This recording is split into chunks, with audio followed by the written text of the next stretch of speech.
Before diving into this incredible story, consider subscribing to the channel and hitting the bell.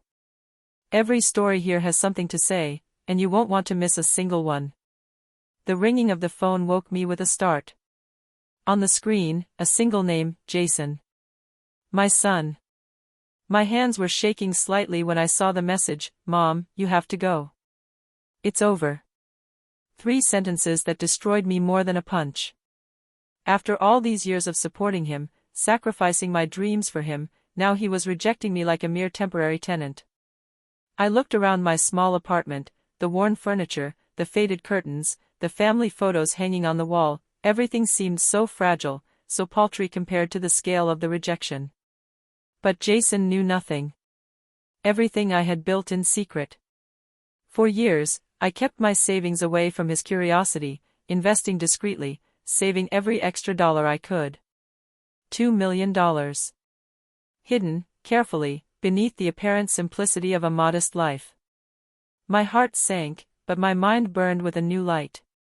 The pain of this dismissal would transform into a driving force, a silent plan. Jason believed he was punishing me, humiliating me, reducing me to nothing, but he knew nothing of my true strength. He didn't know that behind my tired face and modest clothing lay a woman capable of anything, including surprising those who underestimate her. I packed my belongings into a lightweight suitcase, leaving behind an apartment that had been both my refuge and my prison. As I descended the stairs, my footsteps echoed like a countdown. Each step was a reminder: true wealth isn't always visible, and sometimes the best-kept secrets are the ones that change everything. That day, as the door closed behind me, a certainty dawned on me: the game had just begun. And the one who thought he was driving me out of his life would soon discover that some forces are invisible, until the exact moment they strike. The sun had barely risen when I found myself in the lobby of my building, suitcase in hand, my heart heavy but my mind alert. My neighbors looked at me with curiosity and a little pity. I could guess their thoughts: why would someone throw their own mother out? No one knew that this mother was not who they imagined. Jason. My son. The man who had been my entire world. I still remembered his first steps, his infectious laugh, his bright eyes filled with curiosity. And now he had reduced me to a stranger, discarded like an object of inconvenience. Every word of his message still echoed in my head: it's over. Yet, as I walked the silent streets of my city, a strange determination began to grow within me. Jason believed he was hurting me, breaking me, but he knew nothing of my secret savings, the $2 million I had patiently and carefully accumulated. It wasn't just money. It was my power, my ace up my sleeve. And one day, he would discover that he had underestimated his own mother. I sat down in a small cafe to ponder my next move. The world seemed the same, but for me, everything had changed. Every glance from passers-by, every sound on the street reminded me that I was now free of family constraints, and that I could decide to take back control of my life. As I pulled out a notebook to jot down my thoughts, I promised myself one thing: this rejection wouldn't be the end. It was the beginning of a sweet revenge, of a meticulously planned plan. Jason didn't yet know that every action he took today brought me closer to turning the tables on me. I looked up and saw a billboard for a building for sale in an upscale neighborhood. An idea crossed my mind, a small smile formed on my lips. The $2 million wasn't just a secret. It was the key. And the game had just begun. The next morning, I woke up with renewed energy. Jason's rejection had awakened something in me I thought I'd lost: self-belief and a determination to regain control. I knew he didn't know about my hidden wealth, and that was exactly what would work in my favor. I walked into a small real estate agency, notebook in hand, ready to explore all the possibilities. My eyes immediately fell on an apartment in a posh neighborhood, recently put up for sale. The price was high, well beyond what I could afford, except that my secret savings now gave me an advantage Jason hadn't even imagined. "I'm interested in this property," I announced calmly to the young agent behind his desk. He looked at me with a mixture of surprise and admiration. I wasn't the typical client in this neighborhood. But it didn't matter: I had a plan, and every detail had to be perfect. Then I discreetly took out a small notebook in which I kept track of my 2 million. The investments, the hidden accounts, the clever little savings, it was all there, under my control. And now, every dollar would become leverage, a silent weapon against those who had humiliated me, and against this son who thought he could erase me from his life. That day, as I left the agency, I had a strange feeling, a combination of fear and excitement. I knew that what I was doing could change my life. And, most importantly, I knew that Jason had no idea that his own mother now held the power to turn the world he thought he knew upside down. As I walked back into my temporary apartment, a thought crossed my mind: this was only the beginning. The first masterstroke had been struck. And soon, Jason would discover that beneath the guise of a self-effacing mother lay a woman capable of anything. A few days after quietly signing the first papers for my new apartment, I decided to give Jason my first little shock.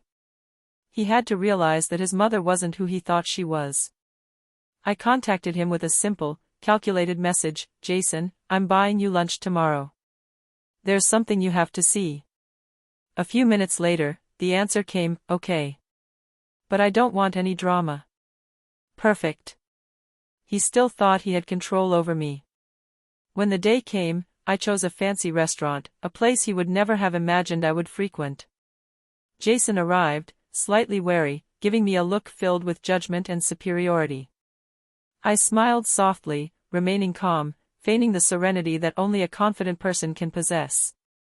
During lunch, I dropped a few innocent but to the point sentences. "I made some financial decisions recently, nothing extraordinary, but they make a big difference."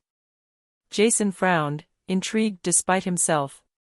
He began to sense that there was something about me he hadn't known. Then, just as he started asking questions, I subtly slipped a business card into his wallet. "Here, you can take a look. You'll be surprised at what a mother can do when you underestimate her." Jason remained silent, incredulous. His expression quickly changed, a mixture of confusion, respect, and dawning concern. As I left the restaurant, I felt a small victory flow through me.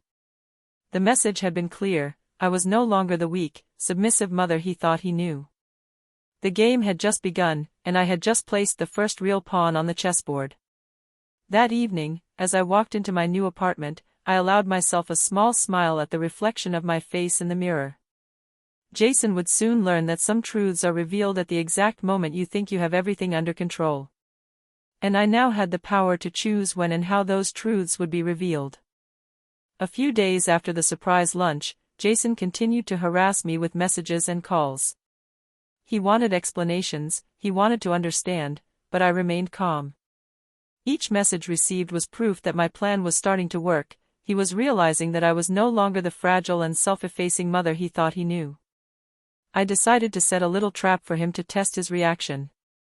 I invited him to come by the new apartment under the pretext of picking up some forgotten things. When he entered, he was struck by the elegance of the place: modern furniture, refined decor, and that sense of quiet power that the walls exuded. Jason stood frozen for a moment, unable to speak. His eyes scanned every detail, searching for a sign that would explain everything. But there was nothing ordinary here. Everything exuded success, confidence, and control. He understood, without me saying a word, that his mother now wielded a power he had never imagined. "Mom," he began, hesitantly. "Don't worry, Jason," I replied calmly. "Everything's fine. But I think you should learn to stop underestimating me." The silence that followed was weighty. Jason knew he had crossed a line he could no longer ignore. This first direct contact with my new life awakened in him a mixture of fear and respect, a cocktail I knew he could exploit. That evening, as I closed the door behind him, I took a moment to think. Every action, every detail, every calculated smile contributed to my plan. The hardest part was yet to come, convincing Jason that I was not just a strong mother, but a force he would have to reckon with. In the shadows of the dim light of my apartment, I whispered to myself, the game has only just begun. And soon, he'll know that his mother is unpredictable and unstoppable. A few days after his visit to my new apartment, Jason continued to bombard me with questions, covert criticism, and attempts to regain control. But I knew that every message he sent revealed his confusion and worry. He was beginning to understand that he had underestimated his mother. That evening, he knocked on my door, visibly tense. I invited him in with a polite but calculated smile. He was ready for a confrontation, but he didn't yet know how disarming it would be. "Mom," he began, his voice a little shaky, "why didn't you ever tell me about all this? 2 million, and you didn't tell me anything?" "Jason," I replied calmly, "this wasn't the time. And besides, you were busy thinking that your mother had no resources, no power." His eyes widened, a mixture of disbelief and anger. He sat up abruptly on the couch, as if trying to digest the information. "But, it's huge. How could you keep it a secret?" "Because you would have laughed," I replied softly. "You thought I was weak. You thought I couldn't do anything. But I'm not." I felt a mixture of fear and respect settle in his gaze. Jason realized he had just lost the control he thought he had over me. And for the first time, he understood that this mother he thought he knew now possessed the power to turn things around. "What do you plan to do with this money?" he asked, his voice barely contained. "Everything I ever wanted," I replied, smiling.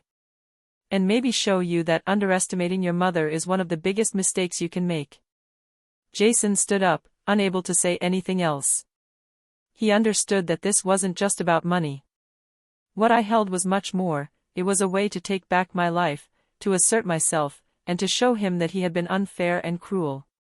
As he left the apartment that evening, I knew the game had turned a corner. Jason was finally beginning to see that beneath his mother's outward calm lay an unpredictable force, and that he was going to have to be careful with every move he made from now on. After the dinner confrontation, Jason seemed more cautious, more calculating. Every call and every text was measured, almost cold. He was beginning to realize he was no longer in control. But I was ready to take the next step, use my 2 million to transform my life and show him that the time for contempt was over. I spent the next few days organizing my finances, investing some of my money in projects that had always been my secret dreams, a small boutique cafe, a cultural space, and a reserve for future investments. Everything was carefully planned, every move designed to maximize my independence and power. One morning, Jason arrived unannounced at my apartment. I let him in, with a smile that perfectly concealed my anticipation. "I see you're busy," he said, glancing around. "Everything looks impressive." "Thank you," I replied calmly. "This is only the beginning." He sat down, hands clasped, visibly intrigued. I explained my plans to him, but not yet all the details. Each word was chosen to arouse his curiosity and respect, but also to remind him that I was no longer a vulnerable mother. "You know, Mom," he whispered, "I never thought you could, well, that you were capable of all this." "Now you know," I replied simply, with a slight smile. He left the apartment that day with a mixture of admiration and frustration. I knew he was thinking about every word, every gesture, and that he was beginning to understand that he would no longer be able to control me as before. That evening, as I settled into my new, makeshift office, I reread my accounts and investment plans. Everything was in order. My 2 million wasn't just a fortune, it was my freedom, my silent revenge, and my power. And soon, Jason would discover that his mother could not only survive his rejection, but thrive because of it. The game had just reached a new level. And I wasn't just ready, I was impatient. A few weeks into my projects, Jason began to show obvious signs of tension. His calls and messages, measured at first, became more frequent, more insistent. He could no longer ignore what I was building. My self-effacing, submissive mother had become an independent, powerful woman with a clear plan and a fortune he had never suspected. One evening, he knocked on my door, looking both worried and frustrated. This time, he could no longer feign control, his features betrayed a certain fear. "Mom," he said, I don't understand how you managed everything so quickly. The apartment, the investments, how did you do it?" "With patience and strategy," I replied calmly, as if it were the most natural thing in the world. He sat down, unable to hide his agitation. His eyes scanned every detail of my apartment and my documents, as if searching for a flaw. But there was none. Everything was perfectly organized, meticulously planned. "You're playing a game I don't understand," he murmured. "You shouldn't, it might." "Jason," I interrupted gently, "this isn't a game. This is my life. And you can't control it anymore." He stood up abruptly, visibly frustrated, but unable to argue further. He was beginning to see that true power lay not in anger or blame, but in quiet control and determination. As I watched him leave my apartment, I knew a profound change had taken place. Jason was no longer the dominant son he thought he was. He was now the one observing, analyzing, trying to understand. And I was the one dictating the rules of the game. That evening, sitting in my office, I reread my accounts and my plans. My $2 million wasn't just money, it was a symbol of my rebirth, my independence, and the silent lesson Jason would have to learn. The game was only getting more intense. And I was ready for the next move. Over the next few weeks, my plans began to take shape. The boutique cafe opened its doors, attracting curious and loyal customers. My cultural space began to be recognized as a place of creativity and exchange. Each success gave me a little more power and confidence, and Jason saw it. But he wasn't going to stay inactive. Little by little, he tried to interfere, sending messages to my partners, questioning my choices, trying to sow doubt around me. I saw his maneuvers as a stimulating challenge. He was testing my limits, but each obstacle strengthened my resolve. One morning, I received a call from one of my investors, and I realized he had contacted key people in an attempt to discredit me. I remained calm, listening carefully to every detail. Then, with a discreet smile, I responded strategically, neutralizing his influence and strengthening my position. "Jason thinks he can still control me," I muttered to myself, "but he doesn't know that his mother has learned to anticipate every move." Later that day, I received a message from Jason, more respectful but tinged with concern. "Mom, I didn't think you could handle all this alone. You're impressive." I knew this message was a mixture of gratitude and frustration. He was beginning to understand that power was not only financial, but also resided in control, patience, and strategy. That evening, looking out over my bustling coffee shop, I felt a deep sense of satisfaction. My $2 million had opened doors, but my determination and strategy were making the real difference. Jason would learn, little by little, that underestimating anyone was never a good idea, and that a betrayed mother could become a formidable force. The game continued, more intense than ever. And I was ready for the next chapter, the one where Jason would begin to realize the extent of my ambitions and my power.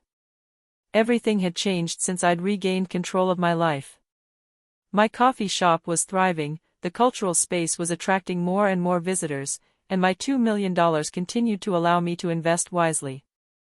But Jason hadn't given up. He was beginning to realize that his mother was no longer someone he could ignore or control. One evening, he knocked on my door, his face etched with worry and frustration. This time, there was no more pretense, no more gentleness in his approach. He entered, his shoulders tense, ready to face the truth. "Mom," he said, his voice trembling, "I don't understand how you were able to manage everything without me." "Jason," I replied calmly, "you have never been in my life what I am capable of achieving. It's not a question of money, it's a question of strategy, patience, and inner strength." He was silent for a moment, unable to find the words. His eyes roamed my apartment, my office, every detail seeming to remind him that I had taken control. "You don't understand," he murmured, almost to himself. "I thought I knew you, but I knew nothing." "And that's exactly what I wanted you to understand," I replied with a small smile. "Underestimating someone can be dangerous, Jason. And you learned that the hard way." He finally sat down, head bowed, silently accepting the truth. This moment, which I knew was inevitable, marked the end of an era and the beginning of a new dynamic between us. Jason now understood that his mother was no longer the one he had known. I was now independent, powerful, and unpredictable. That evening, as I closed the door behind him, I knew I had won a crucial victory. Not only had I proven my strength, but I had also restored balance to family relationships in a way no one could have anticipated. My 2 million wasn't just money, it was a symbol of my newfound freedom and my ability to turn rejection into opportunity. The game was far from over, but the message was clear: underestimating my mother had been the biggest mistake of her life. The following weeks were a mixture of hard work and family readjustment. Jason, still scarred by the previous confrontation, began to adopt a more respectful and cautious attitude. He no longer dared to underestimate me, now aware that his mother had become a formidable force, capable of transforming every obstacle into an opportunity. My boutique cafe flourished, attracting more and more customers and local creators. My cultural space became a must-see, and my carefully planned investments continued to grow. Each success was a reminder that my 2 million wasn't just money, but the key to my freedom and rebirth. One evening Jason returned, this time with a calmer, almost humble air. "Mom," he said, I wanted to tell you. I'm sorry. I should never have kicked you out. I never understood, but now I see everything you've accomplished." I smiled at him, feeling a deep but sweet satisfaction. "Jason," I replied, "it's not just about money. It's about knowing who we are and never underestimating others. Today, we can start anew." He nodded, visibly relieved but still affected by the lesson. For the first time in a long time, real communication began between us. We spoke, not as master and subordinate, but as mother and son learning to respect each other. I realized that this ordeal, which had begun with painful rejection, had actually allowed me to be reborn. The 2 million was a blessing, but it was my determination, patience, and strategy that had truly changed my life. As I watched Jason leave that night, I felt free, powerful, and at peace. I knew we had both changed, that our relationship had found a new balance. And most importantly, I knew no one would ever underestimate me again. The game was over, but the real victory was regaining my dignity, my strength, and my freedom. A betrayed mother could not only survive, but thrive, and turn every wound into triumph.